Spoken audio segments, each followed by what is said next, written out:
นว่าพุทธศาสนาพุทธศาสนาบ่ได้เกี่ยวกับสิ่งศักดิ์สิทธิ์บ่ได้เกี่ยวกับบุคคลบ่ได้เกี่ยวกับว่ามีสิ่งนั้นสิ่งนี้เป็นผู้เสกสรรดลบันดาลสุขและทุกข์ให้คนนี่แหละคือคำว่าผู้ใดอยากรู้ความจริงของโลกก็ย่อมเข้ามาศึกษาในพุทธศาสนาที่นี่เฮาใส่คำเป็นกลางๆคำว่าธรรมะคือความจริงนี่ทุกชีวิตสรรพสิ่งในสัตว์โลกบ่เกี่ยวกับศาสนาใดพันบ่ว่าคนบ่ว่าสัตว์บ่เกี่ยวกับอิสลามบ่เกี่ยวกับคริสต์บ่เกี่ยวกับฮินดูบ่เกี่ยวกับใดๆทั้งสิ้น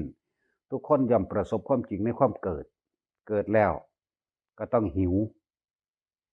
ข้าวหิวน้ำเจ็บไข้ได้ป่วย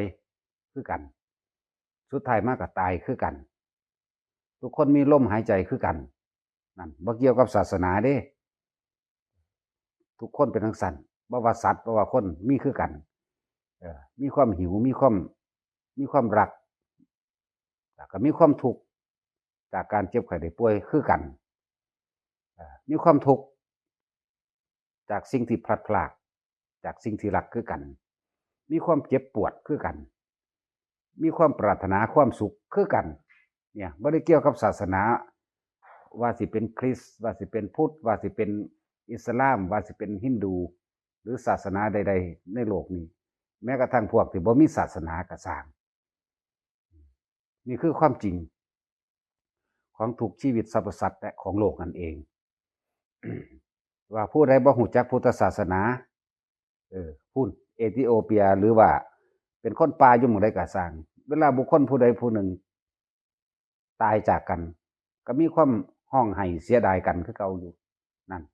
บ่ได้ว่าสิมากำหนดใส่แต่คำว่าพุทธศาสนาเด้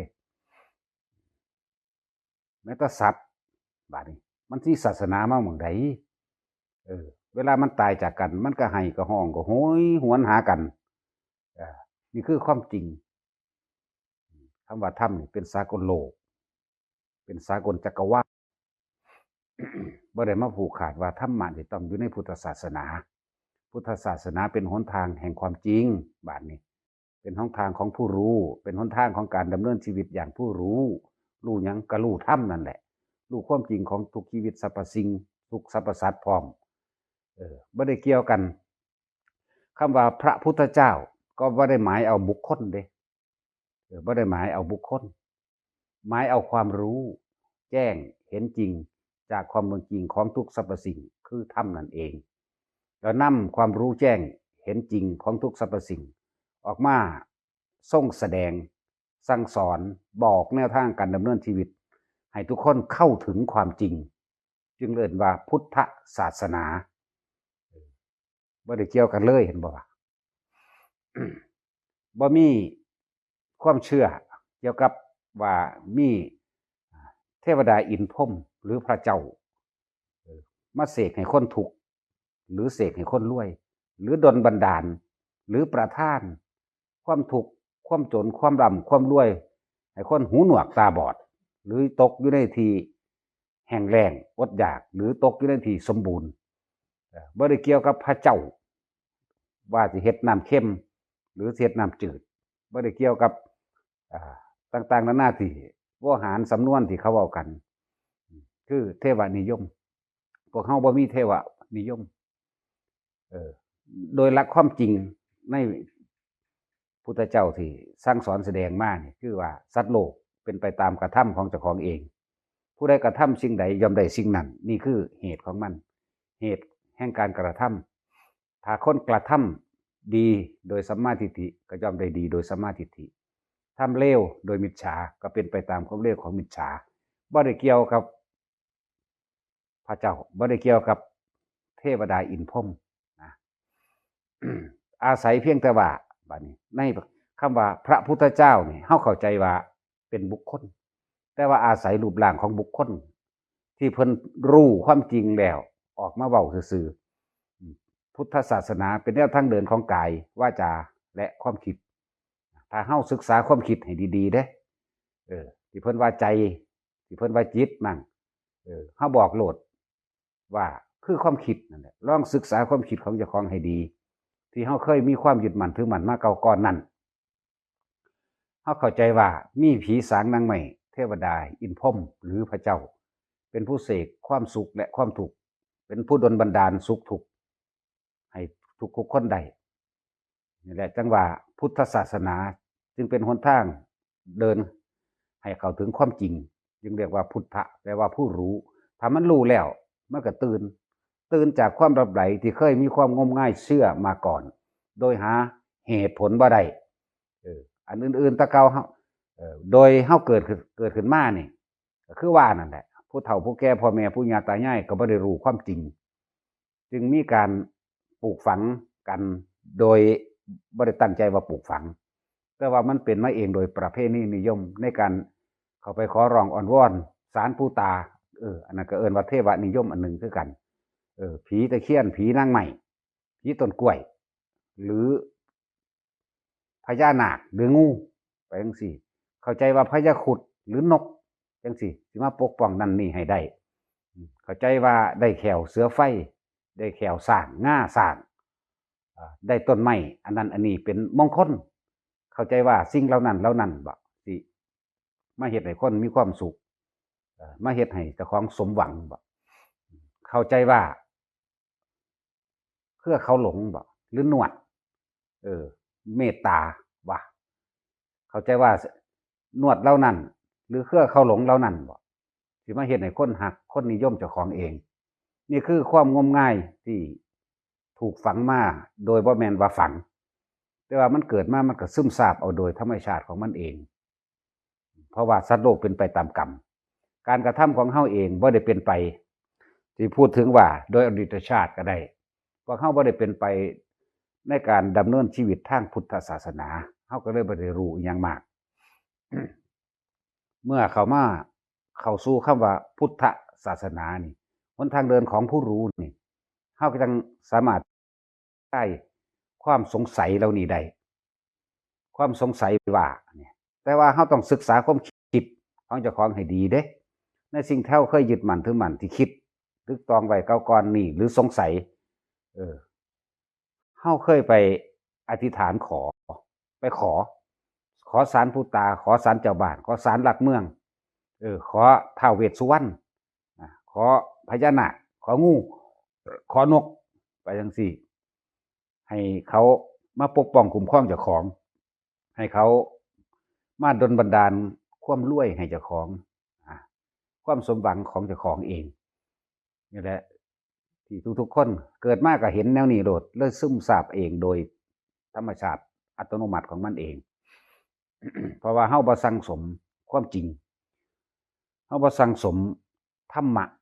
ในพุทธศาสนามาเฮาก็เลยต้องตกข้างไปเรื่อยผู้เพิ่นศึกษามาโดยนั่นบรรลุธรรมอรหันต์ตั้งแต่เป็นเด็กน้อยก็มีนั่นเป็นหยังเพราะว่าเขาเจ้าศึกษาและสั่งสมสิ่งเหล่านี้มามีทานศีลเนกขมะปัญญาวิริยะขันติสัจจะอธิษฐานเมตตาและอุเบกขาถ้าจะพูดโดยคำว่าทานจังสิศาสนาอื่นๆกับท่านใดเด้ล่ะบ่ได้มาผูกขาดเฉพาะในพุทธศาสนาคำว่าท่านคริสต์กับท่านใดอิสลามกับท่านใดฮินดูกับท่านใดแน่บ่ได้มาผูกขาดว่าเฉพาะท่านต้องท่านในพุทธศาสนาเด้แต่สัตว์มันก็ยังท่านกันได้นั่นเห็นบ่ล่ะมีศาสนาหม่องใดล่ะอย่าเข้าใจแต่ว่าท่านนี่ต้องเกิดในศาสนาอย่าเข้าใจเฉพาะว่าศีลนี่ต้องเกิดในศาสนาศีลคือการไม่เบียดเบียนทำลายทำให้ผู้ใดผู้หนึ่งเสียชีวิตและทรัพย์สินตลอดทั้งคนและสัตว์นี่ศีลอิสลามก็บ่ฆ่าไผได้เด้ล่ะช่วยเหลือซึ่งกันและกันได้เด้ล่ะคริสต์ก็บ่ฆ่าไผได้ท่านใดคือกันช่วยเหลือมีความเมตตารักปรารถนาและหวังดีซึ่งกันและกันได้มีเมตตาคือมีความรักต่อกันได้กรุณาช่วยเหลือต่อกันได้มุทิตามีความยินดี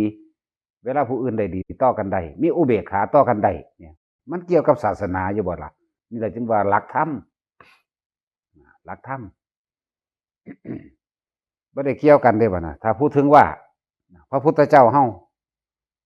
โดยอาศัยวัตถุธาตุคือบุคคลตอนนั้นว่าบุคคลเพิ่นก็บ่เสกหยังให้ไผได้แหมบ่ได้เสกอีหยังให้ไผได้บ่ได้ดลบันดาลให้ผู้นั้นสุขให้ผู้นั้นทุกข์ผู้นั้นสมหวังผู้นี้ผิดหวังให้ผู้นั้นเป็นโรคให้ผู้นั้นป่วย ให้ไปเกิดอยู่ในที่ที่มีสงครามให้ไปเกิดอยู่ในที่ที่มีโลกสัตทันตรกัปมันก็บ่ได้ดลบันดาลว่าให้ผู้นั้นไปเกิดในสัตทันตรกัปกับที่มีสงครามหรือสถานที่ที่มีสงครามโลคันตรกัปเพิ่นก็บ่ได้ดลบันดาลว่าผู้นี้จะต้องไปเกิดอยู่หม้องมันมีโรคภัยไข้เจ็บหลายๆเด้อนะบ่ว่าอย่างซั่นทุพพิคันตรกัปเพิ่นก็บ่ได้ดลบันดาลว่าให้ไปเกิดอยู่หม้องทุกข์ยากหากินลำบากและจังหวะสัตว์โลกมันเป็นไปตามกรรมคือการกระทำของเจ้าของเองการกระทำของเจ้าของเองนั่นแหละเป็นไปตามกิเลสวัฏคือความอยากความเห็นแก่ตัวเมื่อมีความอยากความเห็นแก่ตัวการกระทำนั้นเรียกว่ากรรมวัฏเพื่อความเห็นแก่ตัวนั่นเองเมื่อถึงที่สุดแล้วการกระทำสิ่งใดได้ทำลงไปแล้วก็เรียกว่าวิบากวัฏหมุนเข้าสู่สิ่งตัวเองกระทำนั่นแหละเวียนเข้าไปหันเองนั่นแหละคำว่าพุทธะนี่แปลว่าผู้รู้ผู้ตื่นผู้รู้ผู้แจ้งรู้แจ้งเห็นจริงตามความเป็นจริงโดยธรรมชาติของความเกิดและความดับนี่คือธรรมชาติจึงเลยว่าพุทธศาสนาศาสนาอื่นกระท่านกันได้อยู่เด้ล่ะเนาะไม่ได้ต้องผูกขาดว่าต้องเป็นศาสนาพุทธศาสนาอื่นกระทำความเคารพกันได้เลยล่ะถ้าว่าเคารพกราบไหว้ก็ดีไม่ได้ว่าผูกขาดว่าต้องเป็นศาสนาพุทธจังสิก้มกราบบ่จังสิยกมือไหว้บ่แม่นนี่แหละคือธรรมเป็นสากลโลกอยู่แล้วเป็นสากลถ้าผู้ใดเข้ามาศึกษาทั้งนี้แล้วสิฮู้ทางออกจากสิ่งที่ตัวเองกำลังถูกอยู่แต่ว่าบ่รู้ว่าตัวเองถูกทุกศาสนาบัดนี้ถ้าจะพูดถึงศาสนามีความเจ็บไข้ได้ป่วยคือกันอยู่ไหมบัดนี้พูดถึงว่าผู้บ่มีศาสนาคือสัตว์ก็ป่วยไหมสัตว์กับไข่กับป่วยคือกันหิวคือกันสัตว์กับพัดภาคจากสิ่งที่มันหลักคือกันนะฮะบ่ได้มาว่าต้องสภาวะพุทธได้บัดนี้มันเป็นชื่อซื่อๆได้อันนึงตัวนี้แต่ความจริงเนี่ยนะความจริงของโลกความจริงของทุกสรรพสิ่งน่ะทุกคนเกิดมามีความเจ็บไข้ได้ป่วยเป็นธรรมดานั่นบ่ได้เอิ้นว่าบ่ได้ผูกขาดเฉพาะศาสนาพุทธเด้อทุกชนชาติในสัตว์โลกนี้เกิดมามีความเจ็บไข้ได้ป่วยเป็นธรรมดามีหิวเป็นธรรมดามีความร้อนและหนาวเป็นธรรมดาสุดท้ายก็คือมีความตายเป็นธรรมดาเสมอกันเบิดบ่ได้ตายเฉพาะพุทธศาสนาเด้ตายอันทุกอันเลยมีความจากกันเป็นจังซี่ก็คิดฮอดกันน่ะศาสนาอื่นบ่คิดฮอดกันบ่ความจากกันเป็นและความจากกันตายนี่มีความอกหักผิดหวังสมหวังเสมอกันบ่ได้เกี่ยวกับคำว่าพุทธศาสนาเด้นั่นนี่คือธรรมคือความจริงดังนั้นจึงชี้ลงมาว่าพุทธะนี่ศาสนาแห่งผู้รู้ความจริงบัดนี้คำว่าศาสนานี่บ่แม่นปะคำว่าต้องเป็นคนพุทธโดยมีสำเนาทะเบียนบ้านพุทธเด้หนทางเดินสู่ความรู้แจ้งเห็นจริงตามความเป็นจริงโดยธรรมชาติในพุทธศาสนานั้นบ่ได้มาผูกขาดถ้าว่าอยู่ในนี้ผู้ใดก็เอาไปได้ผู้ใดก็เอาไปใส่ดำเนินชีวิตของเจ้าของได้ไผก็มีลมหายใจคือกันนี่นะศาสนาอื่นๆก็มีลมหายใจอยู่เด้ล่ะเนาะหิวร้อนหนาวคือกันอยู่มั้ยมีความโศกเศร้าจากความอกหักผิดหวังหรือจากความพัดพรากจากสิ่งที่รักพ่อแม่ตายลูกเต้าหลานตายหมาตายจังซี่มันก็ให้นำอยู่เนี่ยโศกเศร้าเพราะว่าสิ่งที่รักอยู่มั้ยของหายอิหยังก็สร้างก็โศกเศร้าเพราะว่าสิ่งที่รักได้คือกันอยู่มั้ยแต่จังว่าทุกคนก็ปรารถนาสุขเสมอกันบ่ได้เรียกว่าศาสนาเลยนี่แหละจึงเรียกว่าธรรมะคือความจริงของทุกสรรพสิ่งบัดนี้จริงของทุกสรรพสิ่งคือต้องดับสูญและสลายไปคนเฮาทุกข์กับสิ่งที่ดับสูญและสลายไปเนาะพ่อแม่ตายปู่ย่าตายลุงป้าอาตายลูกเต้าหลานตายผัวตายเมียตายห้องให้น้ำกันเสมอกันอยู่เด้บ่ได้เกี่ยวกับศาสนาอื่นๆนี่คือพูดถึงเรื่องธรรมะบ่ได้พูดถึงเรื่องศาสนานั่นดีหรือไม่ดีนะนี่พูดถึงธรรมะคือความจริงของทุกชีวิตสรรพสิ่งสรรพสัตว์ของต้นไม้และภูเขาพร้อมต้นไม้นั่นเกิดมาแล้ว ก็บ่เที่ยงแท้แน่นอนคือกันสุดท้ายแล้วมันก็ตายคือกันนั่นนี่คือธรรมะนี่คือความจริงความจริงของต้นไม้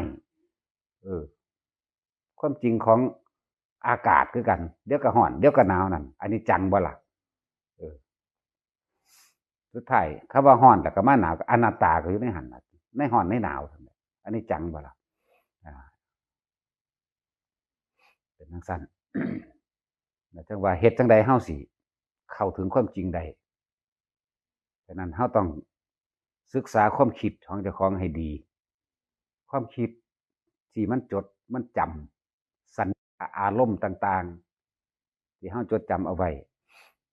ถ้าเฮาระลึกตามความเป็นจริงของประสบการณ์จริงของตัวเองเด้บัดนี้นี่คือเฮาสิหันเข้ามาศึกษาตัวเองบัดนี้ระลึกตามความเป็นจริงตามประสบการณ์จริงของตัวเองถ้าว่าสัตว์โลกเป็นไปตามการกระทำของเจ้าของเองคือกันนั่นแหละเฮาอยากกินน้ำเฮาก็ย่างไปตักน้ำกินเอาเองเนาะก็เฮาก็ได้กินของเฮาเองที่เฮาไปตักกินเองเฮาไปปลูกต้นไม้ปลูกบักฮุงเฮาก็ได้กินบักฮุงนี่นะเฮาไปหาหัวหาสวนบางใดเฮ็ดสวนอันใดตั้งใจจากความคิดของเจ้าของแล้วก็เริ่มลงมือทำก็เลยว่าสัตว์โลกเป็นไปตามกรรมเจ้าของเฮ็ดอันใดก็ได้อันนั้นแต่คนทั้งหลายเข้าใจว่ามีเทพเทวดาอินทร์พรหมพญานงพญานาคพญาครุฑเทพเทวดาสิ่งศักดิ์สิทธิ์อินทร์พรหมพระเจ้าเสกสรรดลบันดาลให้สิ่งนั้นสิ่งนี้ประทานพรให้จังสี่จะศึกษาความจริงตามนี้โลดว่าเฮาก็เคยขอมาแล้วมากมายหมู่ทั้งหลายอันที่ว่าคริสต์หรืออิสลามก็เคยขอร้องอ้อนวอนให้พระเจ้าดลบันดาลสิ่งนั้นสิ่งนี้ให้คิดตามความเป็นจริงโลดว่าสิ่งที่ตัวเองขอนั้นได้มาหรือยังได้จริงตามที่ขอบ่ขอจริงๆนี่แหละให้คิดถึงว่าสิ่งที่เขาของเคยขอผู้คนบ่ต่างจากการขอความสุขขอความร่ำรวยขอความสมหวังขอหยังแหน่ขอเงินขอบ้านหลังใหญ่ขอที่อยู่อาศัยที่หรูหราขอยศถาบรรดาศักดิ์และอันนี้พูดถึงธรรมะนะพูดถึงความจริงในชีวิตจริงของแต่ละคนว่าทุกคนขอจังสี่บ่แล้วก็ค้นหาความจริงในชีวิตจริงของเจ้าของอีกว่าได้มาตามที่ขอบ่ขอมาเท่าไรครั้งแล้วจำบ่ได้นะขอมาตลอดแล้วมีสิ่งใดสิ่งหนึ่งมาดลบันดาลให้เฮาอยู่บ่ล่ะนี่คือความจริงให้จริงกับเจ้าของนั่นแหละมันบ่แม่นขอแต่แค่ว่าสิถูกเลข5 บาท2 บาทเด้ขอถูกแจ็คพอตหลายร้อยล้านนะขออำนาจขอยศถาบรรดาศักดิ์ขอรถหรูหราขอเงินขอทองหมดทุกอย่างให้คิดถึงความจริงที่เจ้าของเคยขอบ่ได้ว่าตั้งแต่อันพุทธศาสนาเด่นว่าความจริงของทุกชีวิตสรรพสิ่งของโลกนี้เลย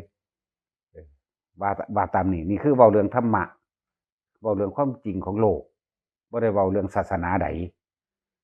ทุกศาสนามีลมหายใจเสมอกันหิวข้าวหิวน้ำคือกันนั่นแหละเก็บไข้ได้ป่วยคือกันบัดนี้นี่เว้าเรื่องศาสนาแล้วเว้าศาสนานี่กับธรรมะถ้าผู้ใดคิดได้ก็หันขึ้นมาศึกษาความคิดเจ้าของเองที่เคยยึดมั่นถือมั่นเอาไว้ว่าสิ่งนี้กูเคยขอมาตลอดเคยขอนั่นขอนี่เยอะแยะมากมายจนนับบ่ได้แล้วก็บ่เห็นว่ามันสิได้นั่นเฮาสิศึกษาเฮาสิเห็นบ่ได้เฮาสิละทิ้งแล้วเฮาสินำความรู้อันเป็นธรรมชาติของจริงมันเมื่อพิจารณาและไขควรแล้วเฮาสิว่างว่างหยังว่างความเชื่อสิ่งเหล่านั้นเชื่อว่ามีพระเจ้ามีเทวดามีอินทร์มีพรหมมีสิ่งศักดิ์สิทธิ์ต่างๆนานาดลบันดาลสิ่งนั้นสิ่งนี้ให้เฮาสิว่างแล้วเฮาสิกลับขึ้นมาเห็นตัวเองบัดนี้ว่าเฮาอยากได้หยังเฮาต้องเฮ็ดเอาเป็นไปตามนั้นเป็นไปตามที่เฮาเฮ็ดนั่นเองจึงเรียกว่าสัตว์โลกเป็นไปตามกรรมเฮาสิว่างสิ่งเหล่านั้นออกสิเข้าใจว่าทำดีมั้ยคนเฮาคิดดีโดยสัมมาก็ได้โดยสัมมานั่นเองคนเฮาคิดบ่ดีเป็นมิจฉาทำร้ายผู้อื่น สิ่งเหล่านั้นก็ย้อนกลับคืนมาหาเจ้าของคือเก่าอันนี้จังว่าทุกคนย้อนขึ้นมาศึกษาความคิดความเห็นของเจ้าของเองบ่ซั่นเพิ่นสิว่าบ่สัมมาทิฏฐิแม่นหยังสันทิฏฐิมีความเห็นถูกต้องโดยชอบธรรมนะครับขึ้นมาเบิ่งบัดนี้สัมมาทิฏฐิศึกษาความคิดบ่ล่ะบัดนี้ศึกษาความคิดคิดตามความเป็นจริงคิดไปตามธรรมที่เกิดขึ้นหรือเอิ้นว่าตามจริงนั่นแหละที่เกิดขึ้นธรรมคือชีวิตจริงของเฮาเองแต่ว่าเฮามองข้ามมันทุกคนเกิดมาเจ็บไข้ได้ป่วยทุกคนเกิดมาหิวห้อนทุกคนเกิดมาพลาดพลาดจากสิ่งที่รักและทุกคนเกิดมานี่บ่ทันได้ตายดอกแต่ว่าย่านตายนั่นความจริงบ่ล่ะจังซั่นเฮ็ดจังได๋เฮาสิพ้นจากความบ่เกิดในเมื่อมีความเกิดก็ต้องมีความบ่เกิดได้คือกันนะฉะนั้นหลักที่สอนบัดนี้พระพุทธเจ้าตอนแรกเฮาก็หมายเอาว่าเป็นบุคคลเป็นรูปร่างลักษณะหน้าตาที่จริงพุทธเจ้าคือเจ้าแห่งผู้รู้แต่ว่าก็อาศัยบุคคลนั่นแหละออกมาแสดงก่อนเลยเอิ้นว่าพระพุทธเจ้าเพิ่นเป็นผู้นำหลักแห่งความจริงนี่ออกมาเผยแผ่แก่ชาวโลกแก่หูแก่ตาของชาวโลกนั่นเองแต่เฮาบ่ถือตนถือโตอย่างอื่นไผก็ตามที่เข้าใจว่าเจ้าของเป็นศาสนาใดก็ตามนำหลักอันนี้ไปพิจารณาตามความเป็นจริงให้ปราศจากอภินิหารต่างๆเพราะอภินิหารต่างๆบางอย่างที่เขียนเข้ามาในพระไตรปิฎกมันก็เวอร์เกินจริงพุทธเจ้าเพิ่นบ่ได้ยกย่องปาฏิหาริย์เพิ่นยกย่องความจริงต่างหากล่ะอย่าหันเข้าไปสู่ปาฏิหาริย์เด้ทุกศาสนามีปาฏิหาริย์เบิดบัดนี้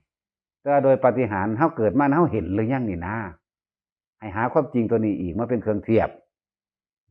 นั่นแหละอย่าพากันจินตนาการยึดติดความคิดโดยจินตนาการว่าอันนั้นอันนี้ดลบันดาลให้ศาสนาอื่นก็ตามพุทธก็ตามว่าสิ่งนั้นสิ่งนี้ดลบันดาลให้ที่จริงแล้วมันเลยบ่ได้เกี่ยวกันกับเรื่องอภินิหารถ้าเฮาคิดถึงความเป็นจริงแล้วเฮาอยากกินน้ำเฮาก็ย่างไปกินน้ำเอาเองนี่นะถ้าว่ามีพระเจ้าหรือสิ่งศักดิ์สิทธิ์ดลบันดาลให้กินขันน้ำมันก็ลอยมาหั่นตัวก็ขอร้องอ้อนวอนได้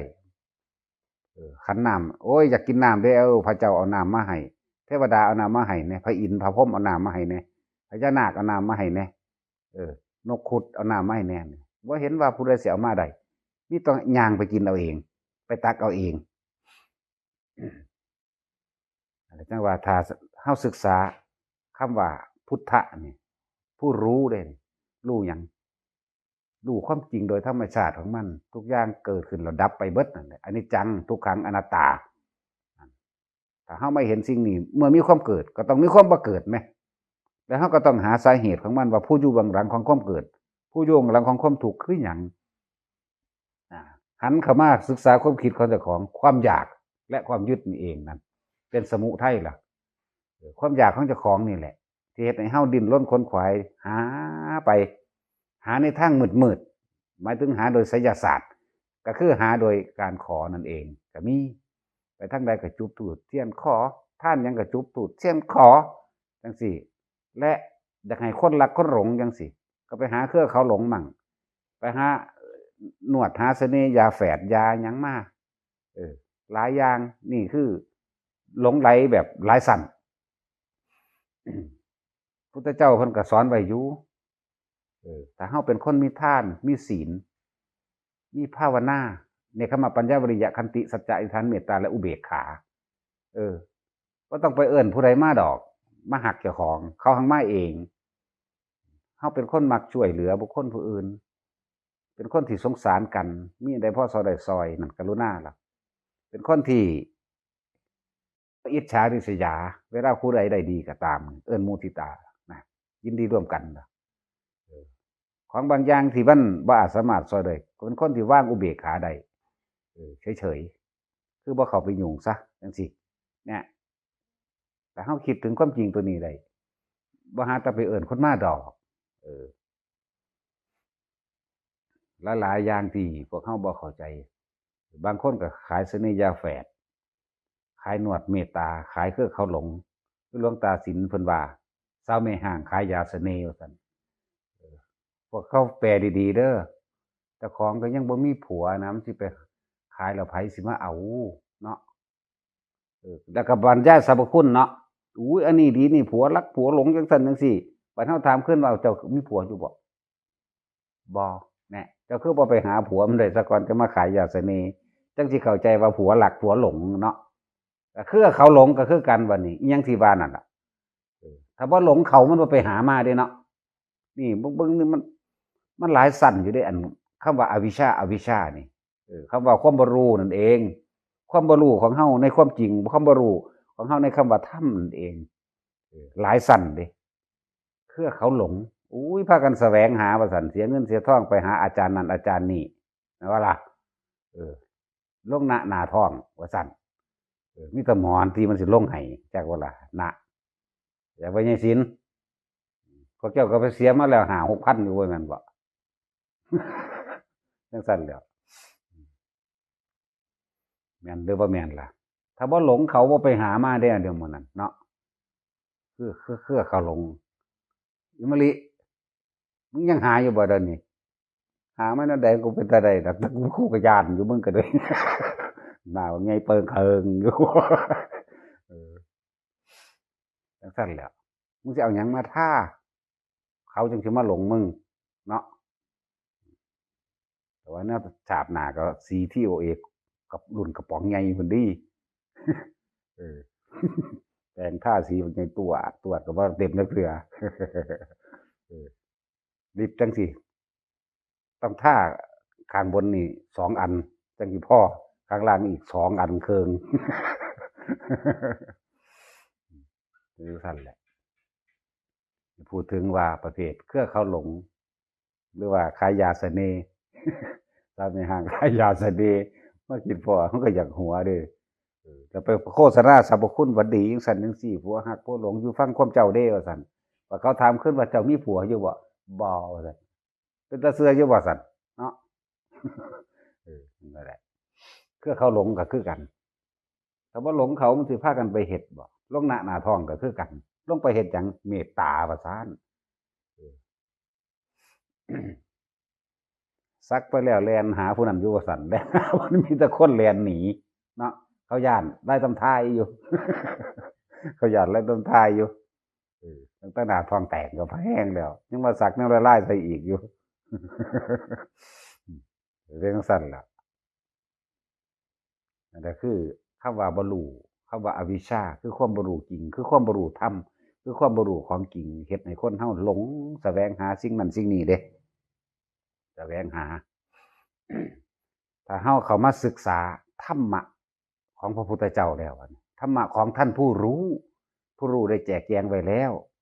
แต่ว่าให้ตัดอภินิหารออกอภินิหารมีบ่ต่างกันดอก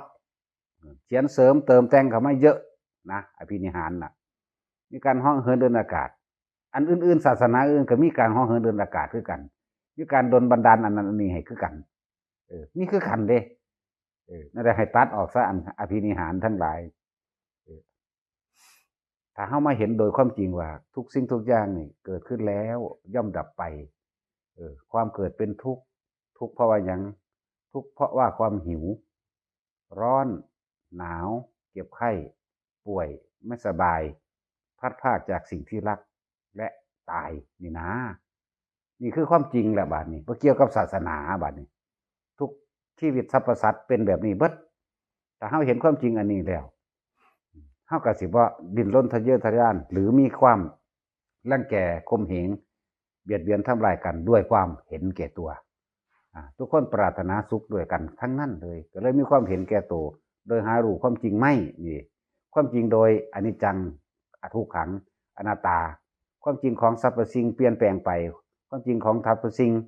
ทั้งหลายที่เป็นทุกข์ที่ยึดกับร่างกายความจริงของสรรพสิ่งที่ต้องเสื่อมสลายดับไปตายไปขาดไปหายไปนั่นเองแต่เฮาเข้ามาตัวนี้แล้วบัดนี้ความจริงโดยว่าสัตว์โลกย่อมเป็นไปตามกรรมเฮ็ดเลวก็ต้องไปตกสู่ที่เลวเฮ็ดดีก็ได้ดีนั่นเอง จังว่าทุกคนหันเข้ามาศึกษาตัวเองให้ดีอันใดอยู่เบื้องหลังแห่งความทุกข์ความอยากนั่นและความยึดนี่เองอยากหยังอยากได้ดั่งใจตัวเองอยากให้เป็นไปตามอารมณ์ความรู้สึกตัวเองที่ยินดีที่พอใจนั่นเองจึงมีความยึดไปตามสิ่งที่อารมณ์เจ้าของพอใจก็คือกามุปทานจากมันถูกใจเอิ่นว่ากามุปทานถูกใจทั้งตาในการเห็นรูปร่างลักษณะหน้าตาความยิ้มแย้มแจ่มใสแบบนี้เนี่ยทิฏฐุปาทานตามความคิดเห็นของเจ้าของเองแหละเป็นใหญ่ศีลวัตถุปาทานเอาแบบเคยได้ยินได้ฟังได้เห็นเนี่ยอยากได้แบบนี้นั่นเป็นสั้นอัตตวัตถุปาทานสิ่งที่ความรู้สึกของเจ้าของแสดงออกในภายในนี่เองเป็นตัวตนที่แท้จริงของเฮาอัตตวัตถุปาทานอัตตะแปลว่าตัวตนวัตถุแปลว่าคำพูดที่ยึดมั่นถือมั่นในความรู้สึกแห่งตนหรือเอื่นว่าอัตตวัตถุปาทานเด้อบ่แม่นคำที่ไปแต่งปรุงขึ้นมาโดยการเขียนหนังสือบ่แม่นนั้นให้ศึกษาความคิดของเจ้าของจังว่าหันเข้ามาเบิ่งความรู้สึกเจ้าของโลดบาดนี้อีหยังก็สร้างคำว่าวิญญาณก็คือความรู้สึกนั่นแหละวิญญาณตาหูจมูกลิ้นกายใจความรู้สึกที่พอใจนั่นเองความรู้สึกที่พอใจในการเห็นการได้ยินการได้ฟังการได้กลิ่นการสัมผัสกระทบรู้สึกพอใจนะวิญญาณความพอใจตัวเดียวนั่นแหละราคะกะแม่นกับอารมณ์มันนั่นแหละย่อพระไตรปิฎกให้โลดบาดนี่วิญญาณตัวนี้แหละขันธ์ห้ากับอันนี้แหละลงมาร่วมอยู่นี่แหละวิญญาณตาหูจมูกลิ้นกายใจความยินดีพอใจเมื่อความยินดีพอใจมาแล้วก็ย่อมแสวงหาให้ถูกตามที่ตัวเองพอใจเห็นไหมล่ะตัวนี้นี่แหละผู้อยู่เบื้องหลังแห่งความทุกข์ผู้อยู่เบื้องหลังของวัฏฏะผู้อยู่เบื้องหลังของราคะทั้งหลายก็คือความรู้สึกของเจ้าของเองที่ในความพอใจเฮ็ดจังใดเฮาสิหยุดมันได้ก็ในเมื่อเฮารู้ผู้อยู่เบื้องหลังแล้วสาเหตุแห่งทุกข์สมุทัยนั่นแหละเฮาฮู้แล้วจึงพยายามหยุดคิดปรุงแต่งรู้ทำแล้วคำว่าทำคือรู้ความจริงความจริงของทุกสรรพสิ่งเกิดขึ้นแล้วดับเบิดความจริงของทุกสรรพสิ่งผู้ใดก็ปรารถนาสุขคือกันเฮ็ดจังใดสิสุขโดยบ่ต้องไปเบียดเบียนกันเนี่ยนี่ธรรมคือความจริงอันนึงนั่นแหละจึงหันเข้ามาศึกษาความคิดของเจ้าของในเมื่อรู้แล้วว่าทุกคนเป็นทุกข์เพราะความคิดเฮ็ดจังใดเฮาสิหยุดความคิดได้เพื่อไม่ให้เกิดความรู้สึกในความพอใจและไม่พอใจทุกคนมีลมหายใจบ่เกี่ยวกับศาสนาใดได้บาดนี้บัดนี้เว้าเรื่องธรรมะบาดนี้เว้าเรื่องธรรมะคือความจริงทุกคนมีลมหายใจเฮารู้แล้วว่าทุกข์เกิดขึ้นจากสิ่งใดเฮารู้แล้วว่าสาเหตุแห่งทุกข์เกิดจากความคิดหยังคิดอยากนั่นอยากนี่ให้เป็นไปได้ดังความพอใจตัวเองความอยากและความยึดบ่เกี่ยวกับศาสนาพุทธคริสต์อิสลามเด้อันนี้เกี่ยวกับความรู้สึกของตัวเองในความอยากและความยึดและความแสวงหาทุกคนนำไปปฏิบัติได้เลยรู้ลมเข้าเนี่ยลมเข้านี่คือวิธีที่หยุดความคิดเพื่อให้เกิดความรู้สึกเพื่อไม่ให้เกิดความรู้สึกในความพอใจและไม่พอใจทุกคนบ่ได้เว้าเรื่องศาสนาทุกคนทุกชีวิตถ้าอยากดับความทุกข์ได้ให้รู้ลมเข้านี่ลมเข้าเข้าออกเข้าออกจับอยู่แค่ลมหายใจแค่นั้นแหละใช้ความรู้สึกแห่งลมหายใจเข้าและออกแล้วเฮาสิเห็นสภาวะต่างๆแห่งความคิดวิ่งวุ่นอยู่เลยล่ะวิ่งวุ่นอยู่กับสิ่งที่เคยผ่านมาคืออดีตกับอนาคตเท่านั้นเองเอาอดีตมาปรุงแต่งเป็นอนาคตถ้ารู้ลมเข้าออกทำให้บ่อยทำให้มากทำให้ชินเกิดความชำนาญแล้วความคิดนั้นก็จะหยุดไปเพราะว่าเฮาอาศัยลมอยู่ในลมนี่บ่มีความคิดบัดนี้คอยอาศัยลมไปเรื่อยแล้วเฮาสิรู้ความคิดต่างๆเข้าไปสู่อดีตอยากให้อดีตหวนกลับขึ้นมาเป็นปัจจุบันหรือปรุงอดีตไปเป็นอนาคตนั่นแหละจะว่าเว้าเรื่องธรรมะแหละ คือการรู้ลมหายใจเข้าออกหายใจเข้ารู้นี่ยาวมั่งสั้นมั่งหรือสิเอาแบบเข้าออกเข้าออกถ้ายังมีความเคยชินบุคคลผู้นับถือศาสนาคริสต์แต่ติดพระเยซูอยู่กับหายใจเข้าเยหายใจออกสูหายใจเข้าเยหายใจออกสูแต่อิสลามกะเอาตามสื่อผู้เป็นเจ้าของศาสนานั่นแหละหายใจเข้าว่าจังสั่นแหละมันซื้อวางได้ละ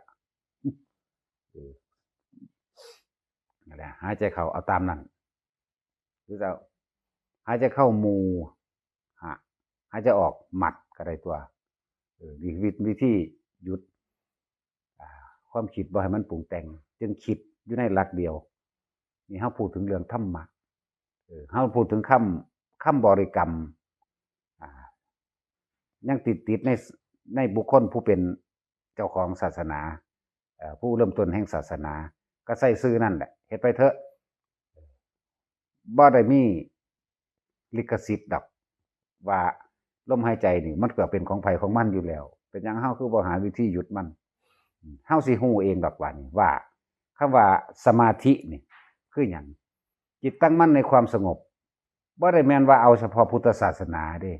ผู้ใดก็มีความตั้งมั่นในความสงบได้เบิดทุกคนนั่นแหละสิเข้าใจคำว่าความสงบเป็นแบบใดเองจึงหายใจเข้ายาวรู้ออกยาวรู้หรือสั้นรู้ออกยาวสั้นรู้นั่นแหละใส่ความรู้สึกนำลมเลยก็ได้หายใจเข้านำลมออกนำลมเข้านำลมออกยุ่งสั้นสักวันหนึ่งเฮาสิพบความสงบเองเฮาสิเห็นความจริงเฮาสิเห็นความจริงว่าเฮาถูกเพราะว่าความยึดในสิ่งที่เฮาคิดไว้ในอดีตคิดถึงอดีตผู้นั้นผู้นี้ผู้นั้นตายไปแล้วเฮาก็เป็นทุกข์กับว่าโอ้เฮ็ดจังได๋จักให้เขาขึ้นมาเป็นปกตินะนั่นแหละคือสาเหตุให้ความทุกข์เฮาสิเห็นมันเองแล้วเฮาสิคอยหยุดความคิดเหล่านั้นได้โดยการนิ่งอยู่บัดนี้เฮาก็เข้าสู่ความตั้งมั่นในความสงบขั้นแรกคือคณิกะสมาธิความสงบขั้น2คือบ่ให้ถึงความสงบคือความจำในอดีตมั่งจำในอดีตปรุงไปหาอนาคตมั่งข้ามปัจจุบันเบิดและภาพนึกคิดว่างอันหาประมาณไม่ได้หรือความสงบอันเป็นอุเบกขานั่นเองก็ความสงบอันเป็นอุเบกขาทุกศาสนากระทำถึงใดได้บัดนี้ทุกคนเลยบัดนี้บ่ว่าแต่ทุกศาสนาทุกคนทำถึงใดความว่างอันหาประมาณไม่ได้หรืออุเบกขาอันภาษาบาลีวางสั้นเขาบอกภาษาง่ายๆว่างหาประมาณบ่ได้กว้างฟาฝรั่งว่ากว้างหาประมาณไม่ได้แล้วทุกคนก็ต้องถึงจุดนั้นได้นั่นไม่ถึงสั้นแล้วว่าจังสั้นแหละให้ทุกคนเฮ็ดไปนี่บ่ได้เว้าเฉพาะคำว่าพุทธศาสนาเว้าเรื่องธรรมะของทุกๆคนที่ต้องเจอทุกคนจำพลัดพรากจากสิ่งที่รักมาแล้วทุกคนนั่นแหละทุกคนก็เคยไข้เคยป่วยคือกันนั่นแหละแต่ทุกคนก็มีญาติที่ตายไปแล้วล่ะแต่ของบ่ทันตายดอกเฮาจึงหาที่สิ้นสุดของความเกิดได้โดยการหยุดความคิดนั่นเองแต่ว่าเฮาสิหาหลักใดมายึดตัวนี้หลักลมหายใจนั่นเองหายใจเข้าหายใจออกให้รู้ลมหายใจเข้าและรู้ลมหายใจออกแล้วเฮาสิถึงความสงบเองเมื่อถึงความสงบแล้วเฮาสิรู้ความจริงหลายๆอย่างที่เฮาบ่รู้ทุกคนต้องฝึกนะเอาสมาทานซะ